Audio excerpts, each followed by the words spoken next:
नमस्कार दोस्तों। स्वागत है हमारे YouTube चैनल दोस्ती पर। दोस्ती न तोड़ेंगे न छोड़ेंगे। मेमोरी इम्प्रूवमेंट का 9वां टेक्निक है मीनिंगफुल स्टडी।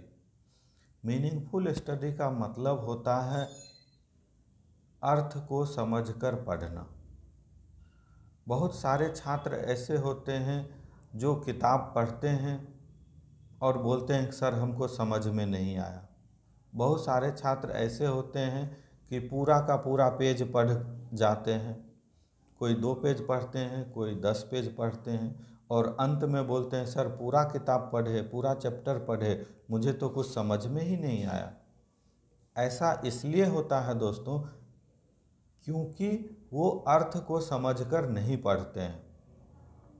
बहुत सारे छात्र की आदत होती है कि वो किताब को पढ़ डालते हैं, अखबार को पढ़ डालते हैं, किसी मैगजीन को सिर्फ पढ़ डालते हैं। दोस्तों, किसी चीज़ को रीडिंग करना अलग चीज़ है और किसी चीज़ को अंडरस्टैंडिंग करना अलग चीज़ है। पढ़ना अलग चीज़ है, समझना अलग चीज़ है। लेकिन बहुत सारे छात्र पढ़ने को ही समझना समझ बैठते हैं और यही गलती के कारण उनको पढ़ने के बाद भी कुछ समझ में नहीं आता है। दोस्तों, आप लोगों से एक रिक्वेस्ट है कि जब भी किसी चीज़ को पढ़िए तो उसको पहली बात तो लाइन बाय लाइन पढ़िए।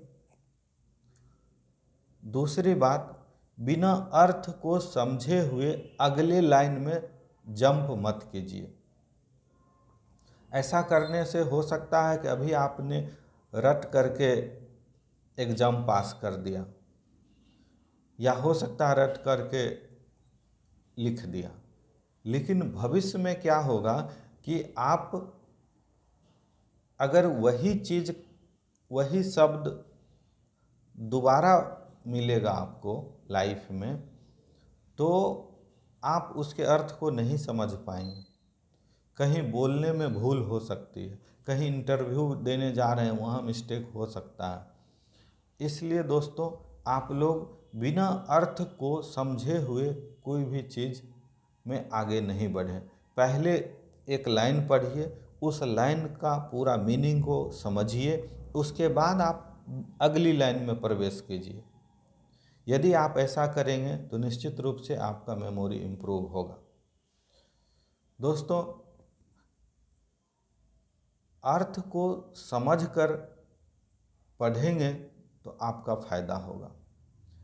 अगर मीनिंगफुल स्टडी आप नहीं करेंगे तो आपको भारी नुकसान उठाना पड़ सकता है। इसका एक उदाहरण मैं देता हूँ। एक मूवी आई थी 3 इडियट। आमिर खान की मूवी है 3 इडियट। आप लोगों में से बहुत लोगों ने इस मूवी को देखा होगा और जिन लोगों ने नहीं देखा है उनसे रिक्वेस्ट है कि आप 3 इडियट मूवी ज़रूर देख लें। उसमें एक कलाकार भाषण देता है। जब वो भाषण देता है तो उस समय उसके सामने कुछ ऐसे शब्द आते हैं जिसका अर्थ वो नहीं जानता है और अर्थ नहीं जानने के कारण वह कलाकार उस शब्द का उच्चारण कर देता है अपने स्पीच में। बाद में वह हंसी का पात्र बन जाता है, उस कलाकार की काफ़ी बेइज्जती होती है, माहौल बदल जाता है और सभी लोग उससे नाराज़ हो जाते हैं।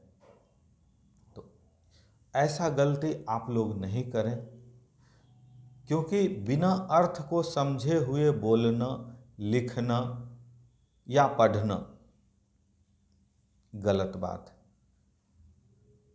कोई भी शब्द के अर्थ को आप पहले ज़रूर समझें, डिक्शनरी की सहायता से, दोस्तों की सहायता से, शिक्षकों से पूछकर, उसके बाद ही आप पढ़ाई करें। बिना अर्थ को समझे हुए यदि आप पढ़ते हैं तो आपका समय खर्च होगा, आपका मेहनत बर्बाद होगा और रिजल्ट आपको कुछ नहीं मिलेगा।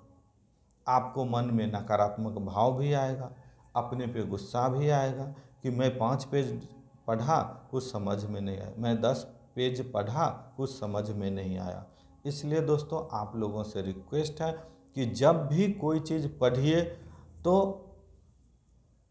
उसके अर्थ को समझकर पढ़िए, मीनिंगफुल स्टडी कीजिए। नहीं तो थ्री इडियट में जो हाल हुआ था उस कलाकार का, वैसा ही हाल आपका भविष्य में हो सकता है। अतः इस गलती से बचने के लिए मेरा सलाह है कि आप हमेशा मीनिंगफुल स्टडी करें। वीडियो देखने के लिए बहुत बहुत धन्यवाद।